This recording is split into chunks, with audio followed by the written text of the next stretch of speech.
of Ramadan in the first session, and yesterday I went through the fiqh, so I can explain to you the technicalities of Siyam, and if you have any questions, go back to that recorded session. If you have questions after that, you're welcome to ask, inshallah, as well after Jumu'ah. Today is more of just kind of establishing the plan. I'm going to share with you like a 10-point plan. Obviously, 10 points are a lot, so you may not want to do all of them, but hopefully you'll listen to them and you'll find within them something that's meaningful to you, and then you'll come up with your own plan.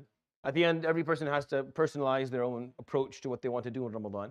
But without a plan, without knowing what you want to achieve, the days will just domino. Like you'll just spiral through days. Day 1, 2, 3, 4, 5. You just find yourself in the 16th day, and you don't even know what you want, and it's already too late, and you feel like you've kind of wasted a lot of time. So before Ramadan, if you kind of figure out what you want to achieve in Ramadan spiritually, within your relationship with Allah subhanahu wa ta'ala, then you know what to work towards every day. Meaning you know what to make sure that you're going to do every single day, regardless of the obstacles or the challenges. I'm not going to talk about this. I talked about this last year. Last year we talked a little bit about Ramadan 2020, because last year, if you remember, last year was the first Ramadan that we had in Masajid after 2 years of having them in lockdown. So I thought it was worth kind of reflecting on the 2 years before. Forgive me. There was a lot to learn, I think, last year when we kind of came back after not being able to go to Masajid for a long time and then being offered that opportunity. I think all of us, were very, very grateful. We were very fortunate. We felt very thankful to Allah subhanahu wa ta'ala that we were able to go back to Masajid. And I think most people took advantage. That's why Masajid, alhamdulillah, last year were pretty full. I anticipate things will be pretty similar, maybe with a little bit of I don't think things will get less.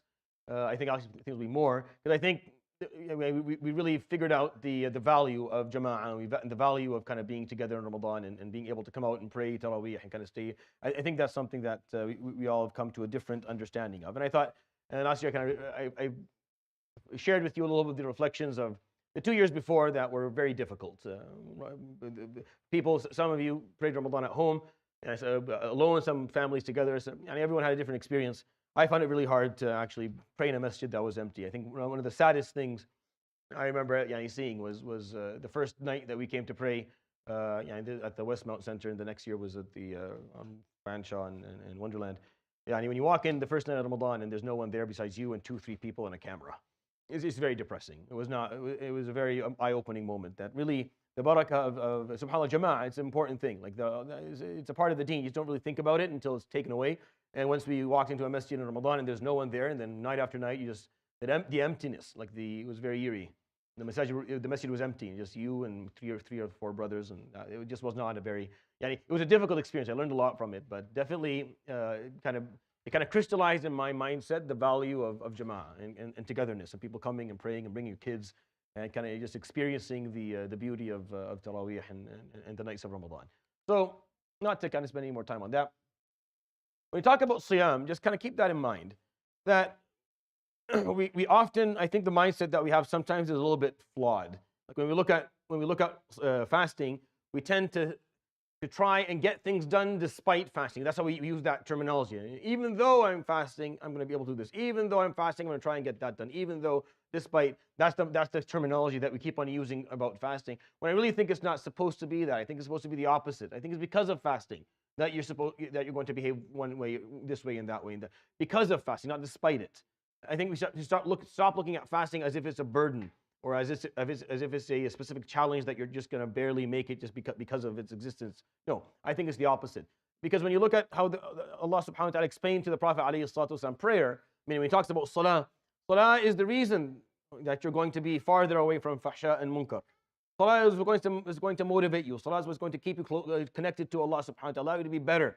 It's not an obstacle that you're just trying to get through every day and not miss.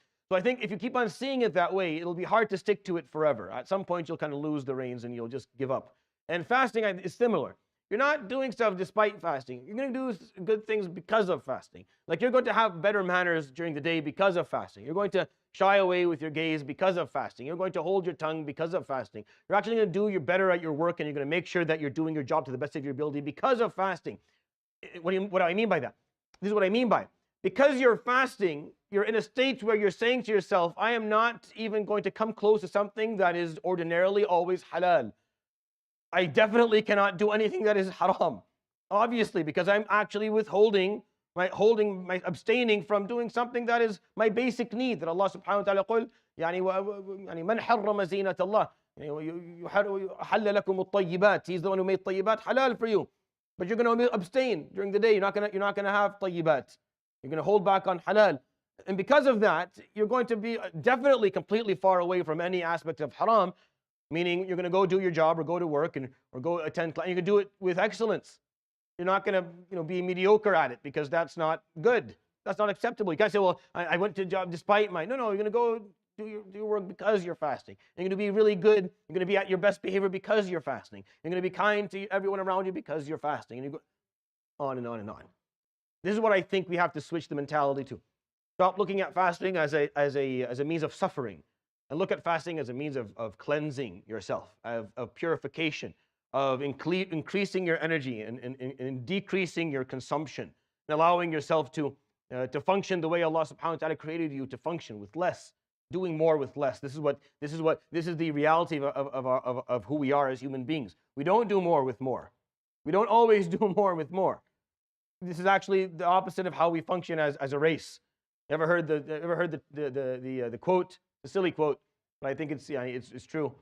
Hard times make strong people make easy times make weak people cause hard times, and then hard times, and it's just bad, boomeranging back and forth, not figuring out.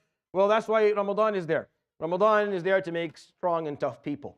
Because you may have it easy, but that doesn't mean you have to be a generation that creates hard times later. No, we can definitely learn to be strong and to make times easier for those who come after us. But that requires discipline. That requires us to be disciplined and be able to control our whims and desires, and to be in charge of that which lies inside of us. And I think that's what I want. Ever heard of that? You know what that is? Anyone studied biology and ever heard of gluconeogenesis? This is what the liver does after you deprive it of food. After a while, you deprive it of food for a while, then it's like the liver basically sitting there saying, all right, energy, make sure the brain has energy. So your stomach makes you feel hungry, so you go and eat.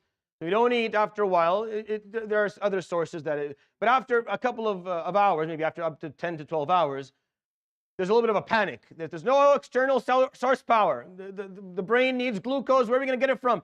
So the liver panics. Now the liver, sometimes it'll take a while to figure this out, because the liver sometimes hasn't done this in a long time. For us, eating 3 times a day, the liver forgot how to do it. It's like the liver sometimes is like a scientist who hasn't done a specific procedure, or a doctor hasn't done a procedure in years, and it's like, oh, I have to actually go and do this. So basically looking at the shelf, dusty papers, figuring out how do we do this again? And so you feel a bit tired the first and second and third day. But after a while, that's why the last couple of days of Ramadan doesn't matter to you anymore. Like you're fasting, it's fine. Like some people the last couple of days don't even have suhoor. Not understanding that suhoor is not about the sustenance that you get when you do it. It's just the barakah of the sunnah of the Prophet ﷺ. It's nothing to do with the sustenance. But people don't do it anymore. They're like, I'll be fine.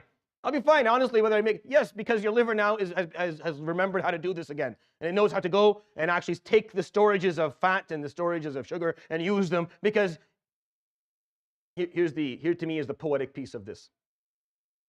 What fasting does is it forces you, or your body even physically, biologically, to extract energy from within. Are you understanding? It forces you to find the energy to keep on going from inside of you, not from outside. Because when we're shoveling down the donuts and the muffins and the express, when we're doing that, we're using external sources of energy, so we keep on going. So Ramadan, basically fasting, says, okay, stop doing that. Let's see, can you survive? And you're like, oh, of course I can survive. Your body is actually equipped with everything it needs. Whatever you need in terms of energy exists right inside of you. You don't need, really, it takes a long time before you expire from not getting external sources. You figure out that, oh, what I need is actually really, really simple. I can survive on something very, very, very primal and basic. Just a little bit of water and a couple of bites a day, and I'm good to go. Sahaba, in one of the stories on some of the battles, they were talking about sustenance, and as they were talking about what they had, like a little bit of wheat or some dates, that one of the Sahaba, as he's talking about the different things they had, he said, Noah.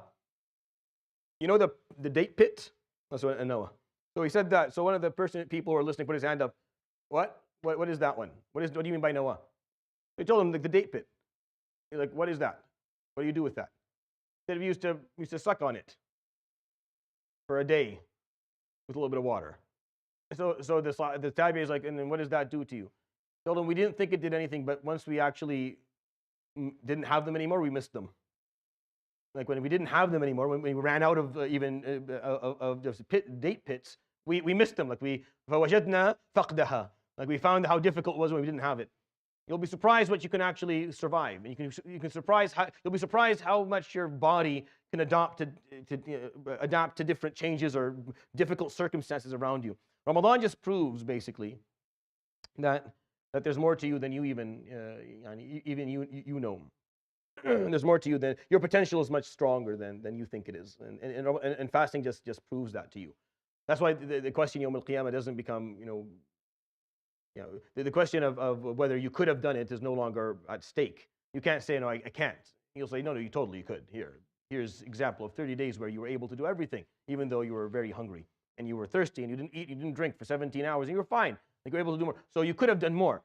You just didn't. So it's not an issue that, can I do more? The question becomes, am I going to do more? Like the question of ability, of capability is no longer valid anymore, because that's been proved that you can do way more with much less. So when you have more, then the logic becomes that you should be doing more. And if you're not, then that's no longer an issue of capability, it's an issue of choice. And that's why Ramadan is important. And that's why we have no choice actually at the end but to adhere to that and accept that reality that Allah subhanahu wa ta'ala has already proven to us that we can do more. When we're not, we're just making a choice not to. We just don't want to. It's just maybe too much trouble. It's too much work. I don't feel like it. There's an aspect of me that just doesn't want to do it. And that's fine. But you have to be honest with yourself. The idea is we have to be honest with ourselves that this is why I'm not doing it. It's not because I can't. It's because I don't want to. And then you have to stare yourself in the mirror and figure out why. And how are you going to argue that Yawm al-Qiyamah, and why is it that you chose not to be? I want you to try and fast as if you just accepted Islam.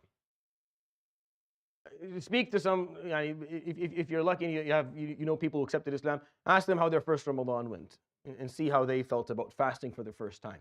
I want you to fast as if this is your first time, as if you just accepted Islam and you're hearing Allah subhanahu wa ta'ala command you to fast, and you're fasting because Allah subhanahu wa ta'ala commanded you to fast. And the reason being is because a lot of us are just kind of incorporated into this faith from childhood, so we just fast because it's Ramadan. What do you mean? We're going to fast. That's what everyone does. Yeah, but that becomes habitual in the wrong sense. Like it's good to build habits, but it has to be done in the right context.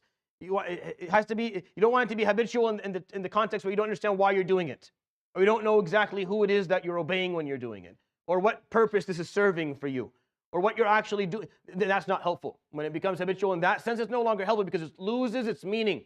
It becomes something that is very superficial. It doesn't have any depth to it.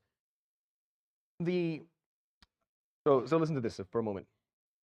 The hallmark of a declining society, any society, like historically, the hallmark of it is when the values that they built their society on become hollow, when they're reduced to something that is superficial and meaningless. Every society is built on a couple of really important values. These values are profound, they're deep, they have a lot of impact, they mean a lot, and the people who built the society believed in them, like in depth. They really believed in what they meant, and that's why they were able to actually succeed. When that society starts to fall, the reason that it's falling actually is that these concepts that they built the society on are reduced to superficial things that have no meaning, of skeletons of what they once were. So when you think of the Prophet ﷺ building the Ummah, the nation of Islam, of Muslims, he built it on a number of concepts, and amongst these concepts was Siyam. Like Siyam is one of those. How do I know this? Well, obviously he answered the question himself. He said, Buni al-Islam. He said, Islam is built. It's built. That's not what Islam is. It's built on it. It's built on 5 main rituals. From a ritual perspective, from a spiritual perspective, it's built on 5 things. Amongst them is fasting. So when fasting loses its meaning, when the profoundness of that value is no longer there, that's a hallmark of a society that's declining and falling. That's how empires basically crash. It's only when they realize the concepts and values that their society, their civilization were built on, and then they reclaim them again, that they'll find salvation. Otherwise, it'll just continue the decline will just keep on going. Today, a lot of our extremely important values are skeletons of what they once were. For example, Salah and Siyam, which are the two main ibadat that Ramadan comes and basically tries to teach us, because they're not what they are anymore. The Prophet ﷺ, إِذَا حَزَبَهُ أَمْرٌ فَزَعَ إِلَى الصَّلَاةِ. Whenever he gets upset or scared or concerned or just stressed out, he would go and stand in prayer. Go ahead.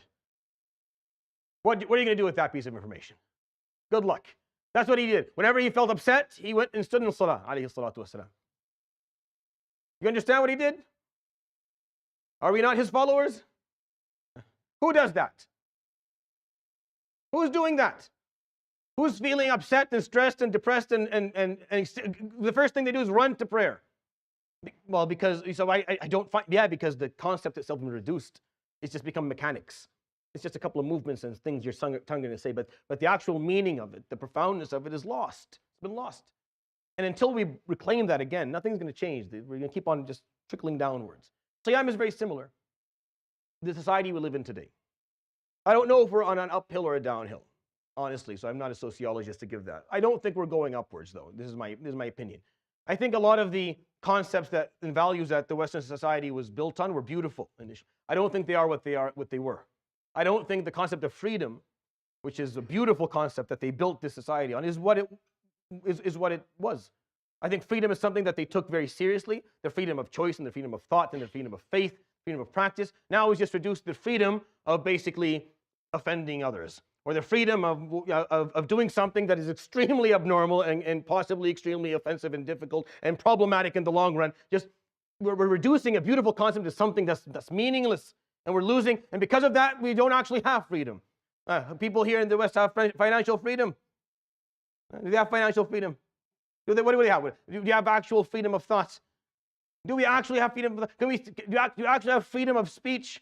Do you actually? And that's what happens. The moment that you lose the value, everything just comes crumbling down. This is not a sociology talk by any stretch of the imagination. But what I do want you to think about is that this is a part of our own experience as Muslims.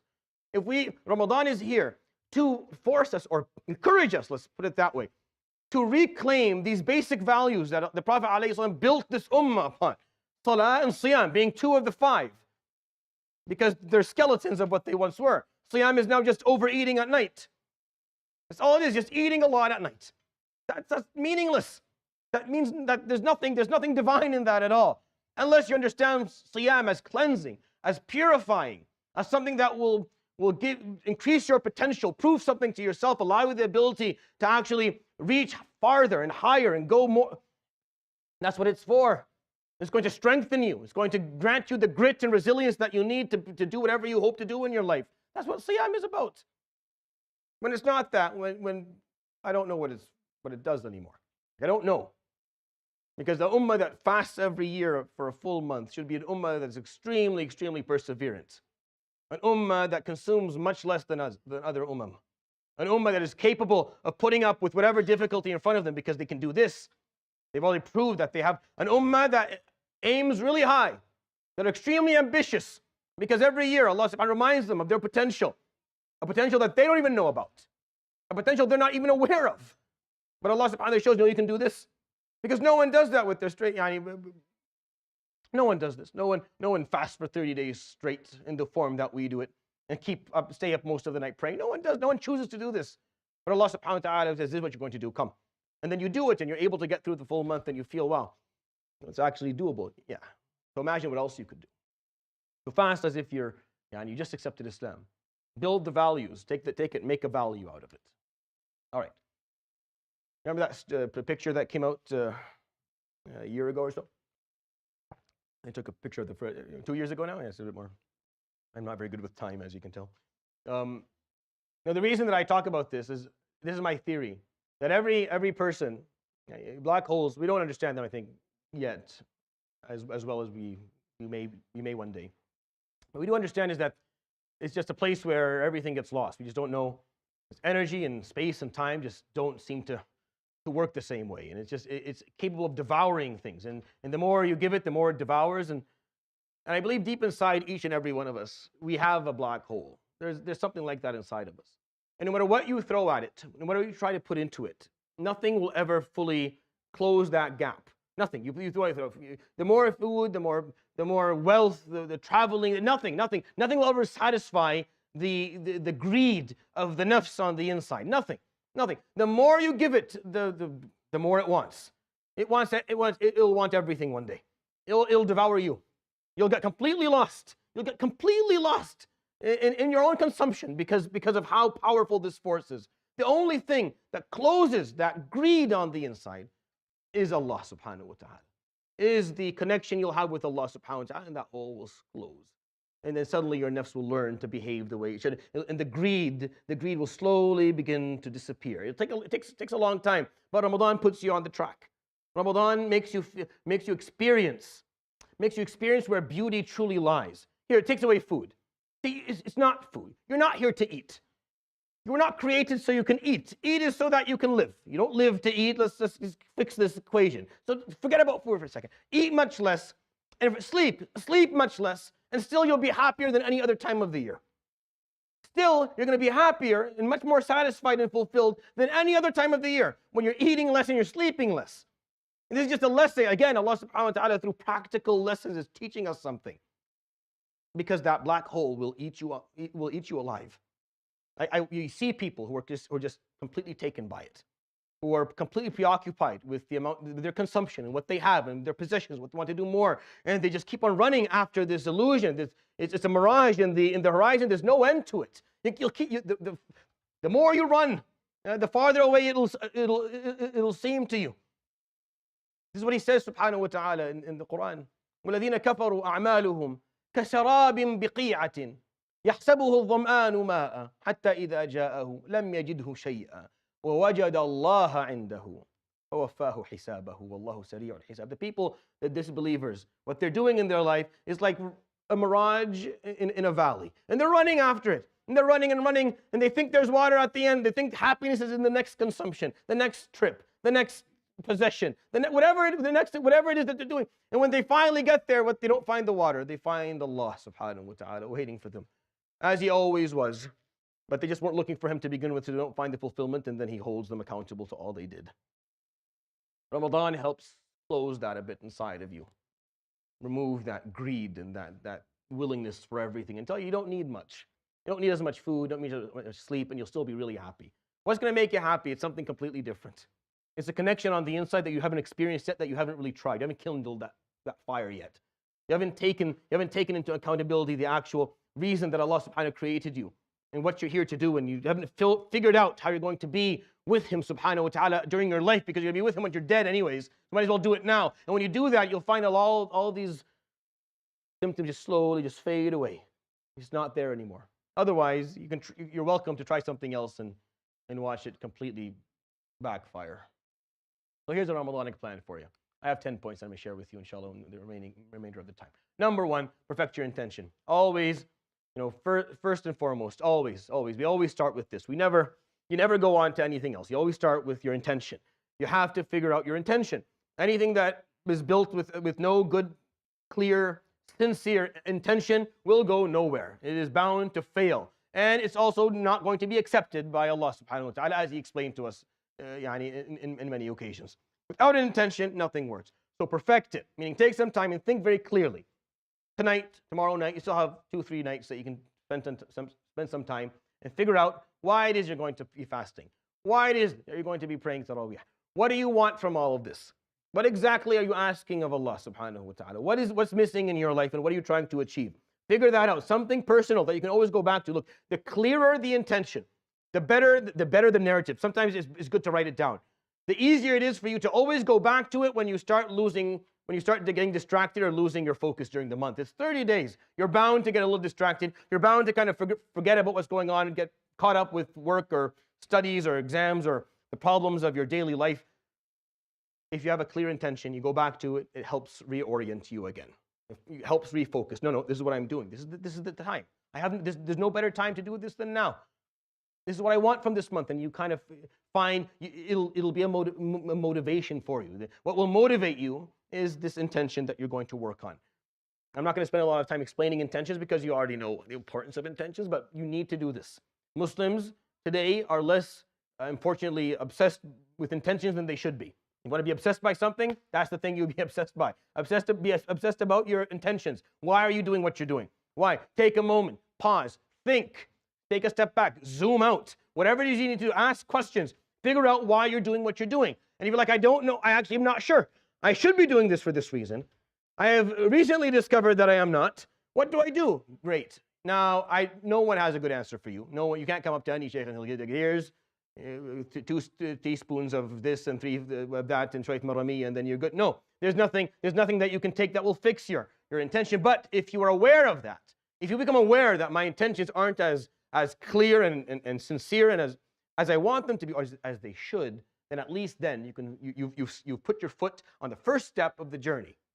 You put your foot in, okay, now I have to take care of this. And you start thinking about it. And then you start monitoring a little bit and evaluating and changing and regulating and going back and failing and trying again. And then you'll start to figure this out, because perfecting your intention is definitely one of the most difficult things you can do. But make sure tonight or tomorrow night or the night after, you take some time before Ramadan begins and you perfect your intention.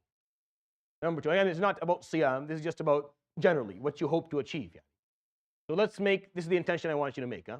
So this is your intention. Your intention, make this the best Ramadan of your life, because you just don't know if you'll have another one. May Allah grant you many, many Ramadans, one after the other, in good health and in good spirits. Ameen. Everyone here. But no one knows. Nobody knows. No one has that information. If there's going to be one after this. Every Ramadan, that's what I think about. This could be my last. A couple of times I was pretty convinced it was going to be my last. You never know. You never know what's going to come next. This is what you got. There's no time but now. We haven't made it yet, by the way. Ramadan hasn't started yet. So as far as I'm concerned, we don't even have this Ramadan. But if we're lucky, if Allah subhanahu wa ta'ala is going to bless us with the ability to actually make it to that first night, then may that be the intention that you enter it with. This will be my best Ramadan. I am going to top whatever I did last year. I'm going to top anything I did in any year. And this year is going to be my best performance. Yes, you're going to put on for Allah subhanahu wa ta'ala a performance. You're going to show Allah subhanahu wa ta'ala that you're able, that you're capable, that you're willing, that you're committed, that you have the grit and the resilience and the love and the desire to do exactly what He created you to do, to fulfill the destiny that He made you for. That's what you're going to do. That's what this is about. It's just taking that moment and making that intention. And is life hard for you right now? Yeah? More a reason to make this intention. Oh, you're really, really busy? Excellent. Make that intention. This is the worst time for you to, yes, then make that intention. The worse your circumstances, the more important it is you make that intention. It's the Ramadans that are the hardest for you when you're entering them, that will mean the most to you in your life. Wallahi, like when I think about some Ramadans that I didn't have exams or I didn't have school, or they came in the summer where I was off anyways or something, I don't remember. I remember the Ramadans where I had to give the dars after Fajr, get into a public transportation, go for an hour, write an exam, and then go to another university. I was studying into 2 majors and come back and then do Taraweeh at night and sleep. That's the one I remember. I remember that. I remember how tired I was standing on the street at 6 o'clock in the morning after Fajr, waiting, shivering waiting for someone to take me. That's what I remember. I remember those moments, not in a bad way, in a way where I feel that maybe that moment will mean something. Maybe that moment will be a reason where something will be forgiven. Maybe He'll look away from something I did based on that moment, because that was hard, because that was difficult. I was tired. And I had a good reason not even to come to Fajr altogether, but I still did it. You just make that intention every time.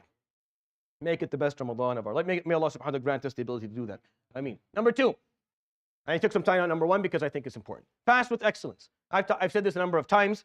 I'm not going to bore you with it, but you really need to take this into consideration. The Prophet ﷺ tell us, "Man lam yada' qawl az-zuri wal 'amala bihi aw wal jahla, falaysa lillahi haja fi an yada'a ta'amahu wa sharabah." Those who don't stop lying or saying falsehood or acting ignorantly or just acting with ignorance, Allah does not need them to stop eating and drinking during the day. That makes sense? Like you're coming, Allah subhanahu wa ta'ala say, okay, don't eat and drink during the day. And then you just go, you don't eat and drink, but then you go do something that's completely haram. He's like, oh, hold on.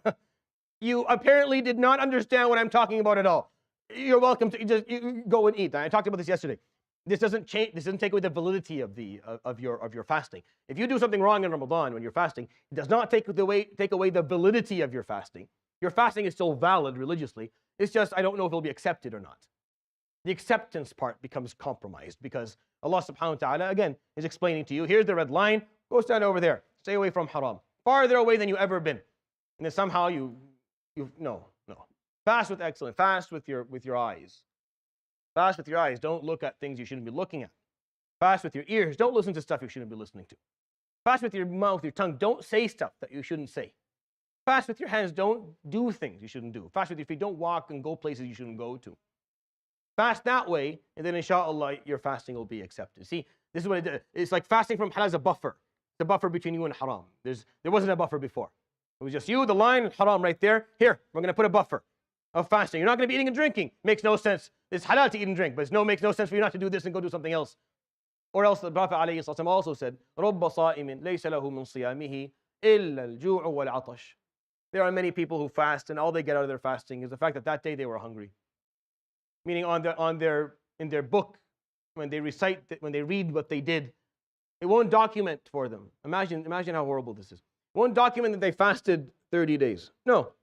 It'll just say, and for 30 days in a row, from this hour to this hour, he was very hungry and very thirsty. And he didn't eat and drink. That's it. And you'll be looking, no, but I fasted? Yeah, sorry, it didn't. It's been rejected. Like the actual action is not being accepted. That's the fear. That's the nightmare of doing this and this not working out. That's why you have to fast. You have to fast with excellence, with ihsan. You have to do it. You have to do it right. There's no act of worship within Ramadan that comes remotely close to the importance of fasting. Like, we'll talk about Taraweeh, you talk about reading Quran, you talk about a bunch of stuff. This is the most important thing. Number one, number two on this plan are there because they're the number one and number two. Those 100%, even if you don't listen to the rest of my talk. Make sure you have your intention, and then make sure you fast well. Honestly, if you don't pray one rak'ah of Taraweeh all Ramadan, but you fast with excellence, you're better off than all of us. You're better off than all of us. And vice versa, doesn't work. It doesn't work. If you pray all the time, but you don't fast well. Meaning when you you use fasting as an excuse to not do your job properly. Or to mistreat people, or to get upset, or to lose your temper, or to behave in ways that are not becoming of a Muslim, then no, you didn't fast the way you should fast. Fast with excellence. That requires you to actually think a little bit about your circumstances. Think about your environment. Think about your daily routine. Think about who you're spending time with and where you're going. Because certain things will induce or encourage certain behaviors. So in Ramadan, if you're going to fast properly, you have to think about that. Where are you spending your time? Well, I'm spending time in this area over here. The likelihood of me saying something wrong, or doing something wrong, hearing something wrong, or seeing something wrong is very high, because that's what this place is. So if I want to fast with excellence, maybe I don't go there very often. Maybe I don't spend too much time there, because I don't want to put myself at risk to look or hear or say or do something that I will regret later and ruin the chance of my fasting getting accepted. So that's number two. Number three, enjoying the Quran. Please enjoy the Quran in Ramadan. That's what Ramadan is for. If you were going to just replace Ramadan with one word, you would replace it. Scholars would say siyam, some scholars would say siyam, and then some scholars would say Quran. Because some scholars look at Ramadan and say the only reason Ramadan is because the Quran was descended within it. That's it. That's why it has the status it has. I mean, Ramadan's status is based on the fact that within it, the Quran was sent to the Prophet ﷺ. It's because within it, the Prophet ﷺ received first-time revelation. Within it, اقرأ بسم ربك الذي خلق خلق الإنسان من علق. That's the relevance of Ramadan, because the Quran was. That's why when Allah subhanahu wa ta'ala speaks of Ramadan, شهر رمضان الذي أنزل فيه القرآن. Like the only verse that talks about the month in the whole Quran, within Surah Al-Baqarah, the month of Ramadan, which within it the Quran was descended. That's how it defines it first. Before Ramadan talks about, before he talks about the fasting piece and that if you witness it, you fast it, he talks about the Quran. So enjoy the Quran in Ramadan. If there is a barrier, or if there's a distance between you and the book of Allah subhanahu wa ta'ala, use Ramadan to close it. There's a gap, close that gap between you and the Quran. To me, it's one of the saddest things in the world, for there to be Muslims who don't enjoy that pure piece of righteousness and truth that is it's right there for you to pick up and read. For you not to enjoy what the Prophet the legacy of Rasulullah this is his legacy. This is what he left behind. This is what he made sure that would arrive at your doorstep. This is what he made sure you're going to have. Now he said a lot of things, he taught a lot of stuff, he wasn't too obsessed about people memorizing them. But when it came to the Quran, he was. He needed people to write it and to memorize it and to recite it back to him and to lead prayer with it because he wanted to make sure that you would have the Quran, because nothing comes even remotely close to it. There's nothing that can be compared to the Quran. There's nothing that has any value when you put it up against it. Nothing can hold a candle to the Quran. And if you don't enjoy the Quran, you don't love the Quran, it's not something that you live with, and you don't find any beauty when you open it and read it, and you don't reflect or contemplate or look for answers within it, then I don't know what we're doing. I don't know what benefit you're taking from this deen. And I feel that now the path is too lost now. You're way too far, you're way off. You're way off course. I don't know what the Google Maps is telling you, but you're off course, Yahi. If the Quran is not important to you, if you don't enjoy it, if there's not something you read open every day and you recite pieces of it and you reflect upon it, wallahi, what's left of the deen? Everything we do in any masjid. The ultimate goal is just to clarify for you what qala Allah. That's it. Everything we're doing, every lesson, every course, and every activity, and all of the programming, all of it, the goal of it as the end is so that you understand better and can practice better what qala Allah, whatever Allah subhanahu wa ta'ala has said. So enjoy the Quran. Recite the Quran in Ramadan. Try to memorize parts of the Quran in Ramadan. Commit yourself to listening to the recitation during Taraweeh. Make sure that you're attending something so you're learning the meanings of the Quran. Even if you just take one surah in all of Ramadan. If you're someone who's there's a huge gap and the language is a problem and the time is a problem in memorization, take a surah, just one, and just commit yourself within Ramadan to learn it, to learn to read it, to understand it, to enjoy it, and to love it. And that will be you will not. I'm going to ask you to try and develop this, because this is what the Prophet ﷺ taught the Sahaba to do. It's called a hizb. If you open the Quran, you'll find the word hizb in it. It's like on the side. And it refers to a certain amount of, the word hizb means an amount of verses. That's the nomenclature for it. But the Prophet ﷺ, when he used the word with the Sahaba, what he was referring to was a daily amount of Quran that they had to read. It's not fard. Obviously, there's no obligation.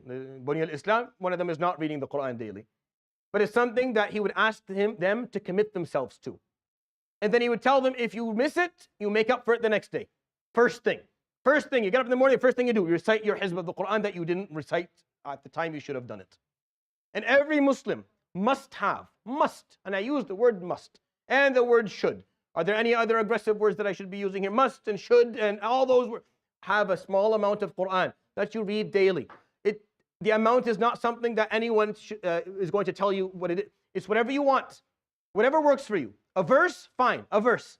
One ayah, doesn't matter. Just make sure every day there's an amount of Quran that you're going to read. In Ramadan, aim high.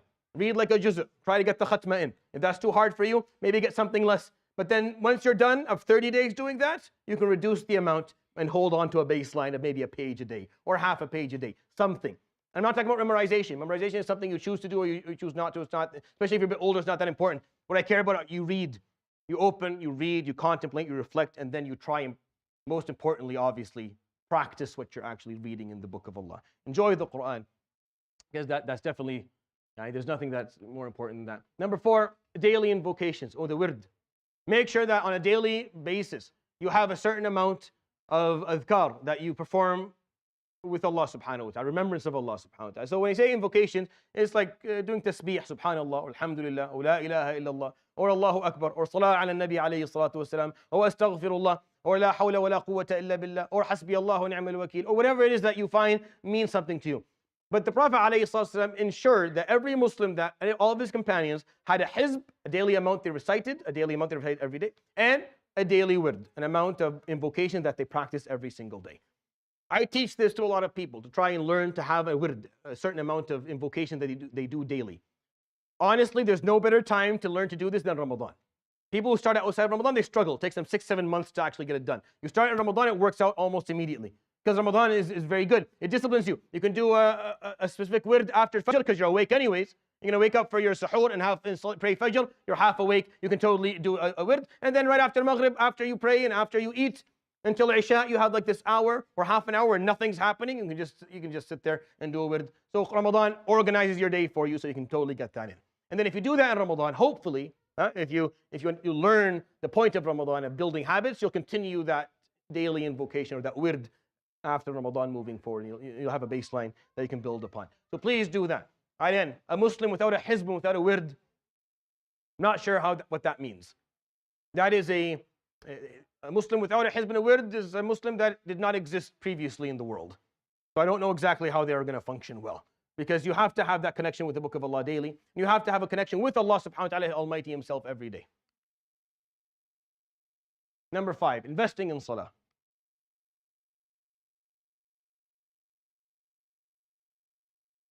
So how are you going to do this? Number 1, this is what you're going to do.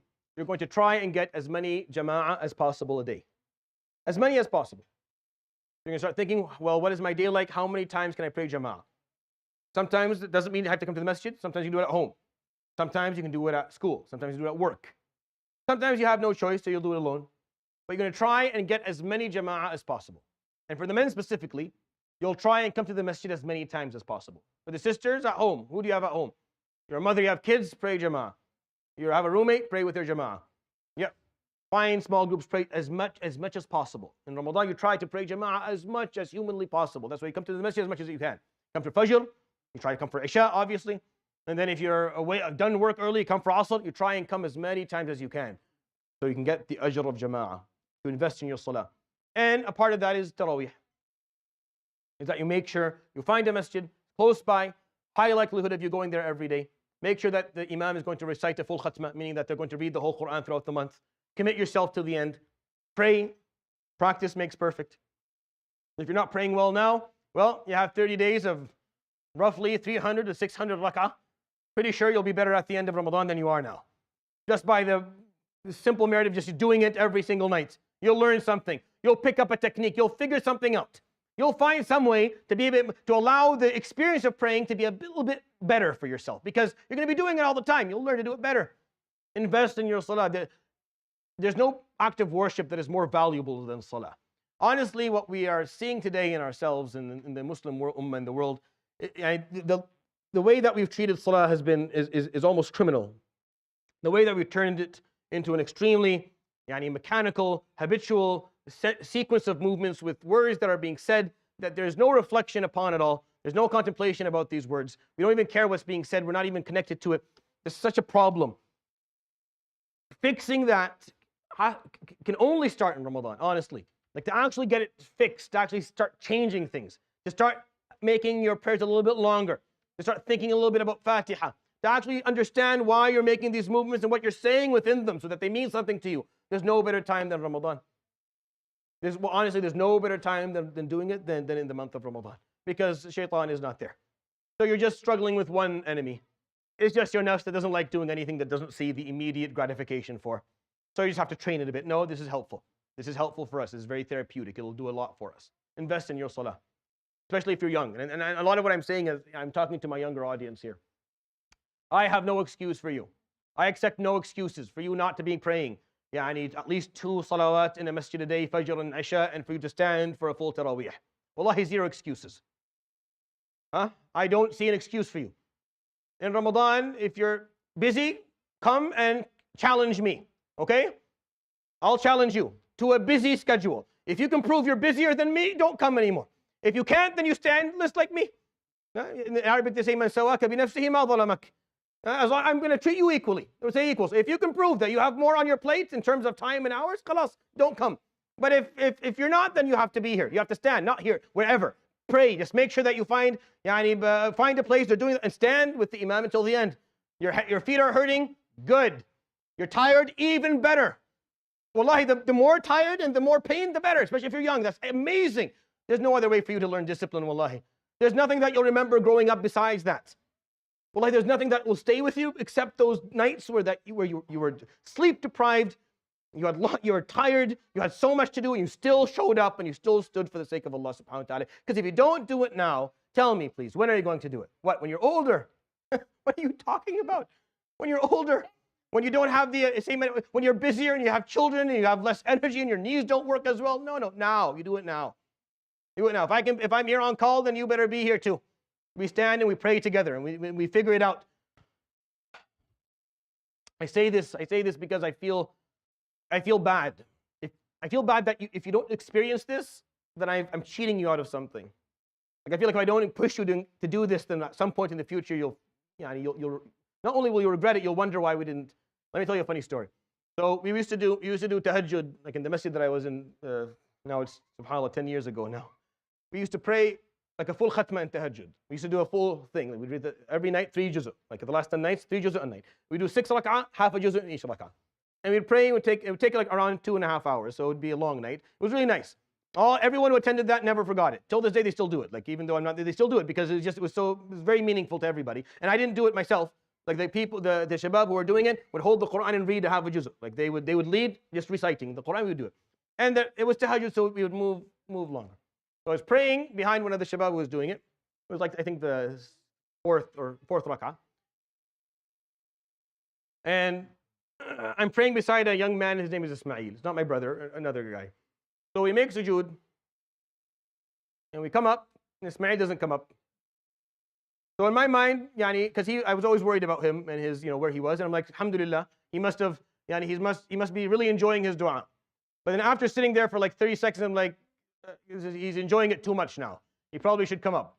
And then we go, and Allahu Akbar, we go down again, and he's still in the first one, he doesn't come up. And then we come up again, and it was the last rak'ah, and he's still down. Salaam alaikum, we're done. I push him, he just falls over. He was in a deep sleep. In a deep sleep, he had no idea where he was when he woke up. He was completely disoriented. He had no idea where things were happening. So that's what I'm expecting of you. I'm expecting of you praying until that's where you can't pray anymore. You need to lie down. You go lie down. Especially if you're young. Invest now. Invest in this spirituality now. Enjoy the beauty of it. Experience the closeness, the connection with Allah subhanahu wa ta'ala now. So that this will continue to live with you moving forward. So that later on in your life, you're able to kind of always go back to moments that were meaningful to you, to something that you built with Allah subhanahu wa ta'ala, that you invested in, remembering that you were tired during those times. Invest in your salah. There's no better time than Ramadan to do this. Now, your daily prayers, so in congregation, tarawih, the khatma, that's my 3 things. So make sure your daily prayers are perfected. There's no point of praying tarawih if you're missing fajr, or you're missing dhuhr, or you're missing asr, or you're no, don't sleep through salawat, please, because it's Ramadan, it's a fard. If you want to pray tarawih, you want tarawih to be accepted, make sure your daily prayers are taken care of at least. And do them in congregation as much as possible, especially if you're young and you're come to the masjid, at least for Fajr and Asr and Isha. Those 2 are musts. And then tarawih the khatma. Number 6, expanding your knowledge. Ramadan is a really good time to learn things. Your brain and your mind will work way better when you're fasting. You don't know it, but try it and you'll see. When you're not preoccupied with eating, when you're not just before a meal or just after a meal or in between meals, then your brain seems to have more space to kind of focus on other things. So learn in Ramadan. Commit yourself to daily lessons. Whether it may be in a masjid, and honestly every masjid in the city has daily lessons by the shuyukh or running it, so it doesn't matter. Nothing I'm telling you is about you coming here. We have very little space here. This is not what I'm trying to encourage. But what I want you to do is to go to the closest place to you. Commit to where you can, and then find out what the schedule is and stick to it. There are daily lessons everywhere. Commit to something. And if no one who is speaking intrigues you, find something that's happening online, but commit yourself every day to a certain amount of knowledge. Learn something new every day in Ramadan. Why? So that you can continue this after Ramadan. Because Muslims are lifelong learners, and they don't allow themselves to go through a day without picking up a new piece of knowledge, where they learn something about themselves or about Allah subhanahu wa ta'ala, about their deen, so they can draw themselves closer to Allah. That's how they are. So it's hard to start that sometimes outside of Ramadan. Start in Ramadan. Every day in Ramadan, listen to something. And then after Ramadan, you can't do the half hour or hour that we were doing in Ramadan. You'll take 10 minutes. After Ramadan, you'll just listen to something every day, 10 minutes of something, increasing your amount of knowledge. So make sure you expand your knowledge in Ramadan. Whether it's reading a book, whether it's following a blog written by someone who's adding some Islamic value, or listening to lessons. We run a lot of stuff here after Fajr and before Isha. Come to whatever you want, and we'll be putting out the schedules for the other masajid so you can attend the different durus that Sheikh Jamali, Sheikh Sekta, and Sheikh Luay and Dr. Munir will be giving. So just attend whatever you can and make sure you commit yourself to something. It's the commitment that I'm looking for. It's the grit. It's the fact that you'll show up every day for something. You'll sit and listen. It's not always fun. Sometimes you'll show up to something and listen to it. It'll be amazing. You'll have a great time. You'll talk about it. And some other time you'll sit there trying to stay awake, completely boring. The speaker's like me, has no idea what he's doing. And then you're just trying to get through it, but you're getting the ajr of sitting. You're getting the ajr of doing knowledge seeking. And that on its own is huge. We don't remember 99% of anything we listen to, right? Imagine what's going on in this world. 99% of what's being said, 99 point a lot of other numbers, We don't remember any of it. I can't remember almost anything any sheikh has ever told, maybe little snippets here and there. Gems of wisdom that I asked about. I don't remember. I remember how it felt. I remember the environment. But in Ramadan, you will. Mark my words, in Ramadan, things you attend in Ramadan will stick with you. Certain things you learn in Ramadan will stay with you because of the blessing of the month. But it's not really just what you hear. It's the fact that you attended, that you committed yourself, and that you were willing to seek knowledge, and Allah subhanahu wa ta'ala will grant you wisdom and grant you knowledge, even if you don't even know you're getting it. Number 7, reviving relationships. Revive your relationships, the ones that matter. Revive the relationship with your parents if they're not doing well. If you don't have good relationship with your parents, try to revive that in Ramadan. It's a good time. It's a good time. Everyone calms down a bit in Ramadan. Everyone behaves a little bit better in Ramadan. It's a good time to try and do that. If you have relatives or people that are related to you that you have not communicated with for a long time, and you know you should, friends that you cut off, that you probably shouldn't have cut off, and it was a bad way of ending it, revive your relationships. Ibn Mas'ud tells us that it is a crime for you to enter Ramadan not salim al-sadr, for you to enter Ramadan with any grudge towards anybody. He would say this is a crime. This is the worst thing you can do. Never ever allow this to be done. The Prophet ﷺ echoes that in other hadith. Don't enter Ramadan with anything left. Relationships, take a look. Is anyone upset? Have you offended people? Did you break off stuff that mattered? I'm not talking about stuff that you should have broken off a long time ago because it was toxic. That's not what I'm talking about. I'm talking about stuff that you know should be revived, but you're just too lazy, or you're a bit ashamed or embarrassed or not motivated to fix it. Before Ramadan, pick up the phone and fix these things. Enter Ramadan with a clean heart, and enter Ramadan with and use Ramadan to revive those relationships, because it's a good opportunity, right? Like if you pick up the phone and talk to someone that you haven't talked to in a long time that you should, and that maybe are a little bit upset that you're not, you can always pick up and say, "Kul aam wa antum bikhair, it's Ramadan, I wanted to kind of," and then that's your segue. Use Ramadan to revive your relationships, and obviously we've talked about the most important one, which is your relationship with Allah subhanahu wa ta'ala. But interestingly enough, Allah subhanahu wa ta'ala cares about the relationships you have with the people in your life. He cares about your relationship with your parents, your siblings, your spouse, your children, your cousins, your aunts, your uncles, people. He cares about that relationship. A part of reviving a relationship with Allah is reviving it with people around you, and maybe letting things go, and maybe forgiving and forgetting, maybe just kind of getting over stuff, maybe realizing that life is too short to hold a grudge and to bother yourself with what someone said or what someone did. Revive your relationship with Ramadan. Number 8, being of service. Being of service. Ramadan is a really good time for you to jumpstart your career in being a abd of Allah subhanahu wa ta'ala. We are all servants of God. That's what we are. There's no other definition to me. On my profile, I'm a servant. That's all I am. In the universe that Allah subhanahu wa ta'ala created, that is my designated role. I am a servant. Being a servant means I must be of service. And since Allah subhanahu wa ta'ala cannot be served physically, and honestly, there's nothing I can do that will add any value to Allah subhanahu wa ta'ala, He explained to us that the only way to be of service to Him is by being service to others. That's the only way to do it. The way you serve Allah subhanahu wa ta'ala is how? By serving people. Learn to be of service in Ramadan. Think of how you can volunteer, where you can volunteer, when you can volunteer. Think about something that motivates you. Think of an act of service that you would like to offer, something that you would like to do. It doesn't have to be something huge. I'm not talking about something simple. Sometimes it can be just a soup kitchen, or it can be at the door of a masjid, just holding the door. It could be helping with parking. It could be any, if you have a little bit of if you know how to tutor, if you have some expertise in some discipline that you want to teach someone, you know a little bit of Quran, you want to teach a few kids in your house. Maybe you've memorized a juz' and you know it, and others don't. And there's a couple of young kids in your family that don't know the Quran. You bring them to your house every day and you teach them a little bit. Just teach them the Quran. You don't know it, juz' amma. Teach some kids who don't. Be of service, do something of help that helps others. Do something that's not for you. It's for you. Here's the problem. It's totally for you. It's 100% all self-serving at the end, because you're going to cash in later. It's just a matter of when you're going to cash in. So the idea of actually being selfless is almost ludicrous. It doesn't exist. It's just being selfless for a short period of time, which is your life, and then you're going to be selfish later and cash in all of it. But learn to be of service. In Ramadan, start changing your mentality. Stop. You're taking, well, make sure that you're giving as well. And I would like to, inshallah, especially my young brothers and sisters, think of this. Find ways you can be of service to others and can be helpful. Number 9, Learn, and I left this towards the end because I wanted to make sure you learn how to make dua. Huh? Make sure it's an art. This is a very, very specific art.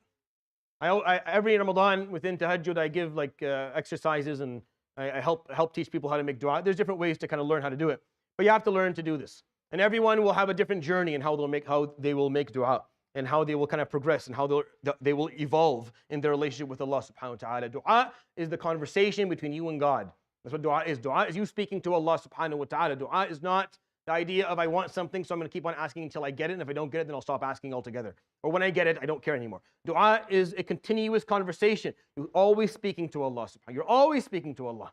You are explaining your fears. You are expressing your hopes and your ambitions and your desires and your challenges and your problems. And you're bringing to His doorstep subhanahu wa ta'ala all of the struggles that you're going through, all the pain and the agony that no one will embrace but Him subhanahu wa ta'ala. You understand that no one truly will ever understand you, and no one will ever truly fully care the way you would want them to care about you, because we're human and we're very selfish. The only one who will truly embrace your pain is Allah subhanahu wa ta'ala. So when you take it to anywhere else, you're actually humiliating yourself. When you take it to others before you take it to Allah subhanahu wa ta'ala, you're harming yourself. Take it to Allah first. He's the one who wants to hear about it. He's the one who wants to embrace it, and He will listen, and He will respond to you. And then if you need help, obviously you support help. You look for support, and you get friends and family and professionals to help you with what you're going through. But turn to Allah first, because no one truly understands you and understands your challenges, and will embrace the pain that you have besides Allah subhanahu wa ta'ala. And that's what dua is. Dua is you speaking to Allah subhanahu. And you don't have to look for khushu'.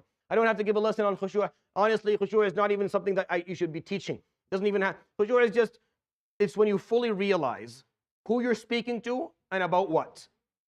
That's when you have khushu'. It's just a realization. It's a click-in moment. When you feel it, when you fully understand that He sees everything, He knows everything. There's no point in keeping this, this charade going on any longer. Just speak to Allah with the genuinity of who you actually are, understanding what He possesses and what you don't, and then you'll have it. You'll have it. It'll be the easiest thing ever. It's honestly just like it's a natural consequence of understanding what dua is. You comprehend who you're speaking to and what you're asking for, and how weak you actually are, and how divine He is subhanahu wa ta'ala. And you just open up. Learn to do this, because if you don't learn it in Ramadan, you will not learn it in any other time. Honestly, it has to start in Ramadan. I can almost swear by it. It has to start in Ramadan. Begin from the first night making dua. Make dua daily. Make dua when you break your fast. That's a really important moment. Make dua right before Fajr. Make dua during Taraweeh. When you're making sujood, put your head down and ask. Every time you make sujood, ask, what are you worried about? Let Him know what you're worried about. Ya Rabb, my family. Ya Rabb, my children. Ya Rabb, my parents. Whatever it is, whatever that is that moves you, and that ask Him. Speak. Who else are you going to speak to? Oh my gosh. We don't understand that when you go to people and you ask them for support, they'll say yes, but they don't want to. But He does. How are you going to others before you go to Allah subhanahu wa ta'ala? Learn the art of dua, because there's no better time in the world than Ramadan to learn to do this. And we'll talk about this more during Ramadan and help you out. Find your heart in Ramadan. If your heart's lost, if you haven't experienced a meaningful, genuine moment in a long time, find your heart in Ramadan. Look for it. Look for it amongst all of the whatever else is covering it. Go in all the clutter and all the garbage that's inside. Just fish for your heart, find it, brush your heart off, and speak from it. Speak through your heart to Allah subhanahu wa ta'ala, and you'll find an amazing result when you do so. Number 10, worship by planning. Now, worship Allah by planning. Ramadan is a good time to plan. We don't have, in Islam, there's no such thing as New Year's resolutions and all that stuff. Ramadan comes and you plan out the year. Ramadan, okay, this is what I'm going to be. I'm no longer going to be this person. I want to be someone better. Here's how I'm going to do it. I'm going to start improving now. Ramadan like to jumpstart you. Okay, start fasting, start praying. You'll start doing it automatically. You're already better. By the first day of Ramadan, you're already a better person right then and there. So now it's only uphill from here, and you just keep on planning. I'm going to do this, I'm going to change that, remove that, I'm going to completely get rid of this, I'm going to commit to this, I'm going to change this friend, add that person, and then you plan things out and you become better. Worship, Allah likes to be worshipped by plans. That's what intentions are. I started with intention, I'm ending with plan. It's the same thing if you understood my talk to begin with, the same idea. I'll end with that, inshallah ta'ala. Inshallah, our first night will be, hopefully, as far as things are going, Wednesday night, inshallah, there'll be a dars before Taraweeh Wednesday. So even though we're not fasting Wednesday, but I'll start the dars that night because I'm going to explain every night, inshallah, what the verses are going to be talking about and some important verses for you to kind of contemplate. And I'll leave up the plan for you to, can you move forward just we'll leave up the whole plan for you if you want to take a picture or keep it, and we'll see you.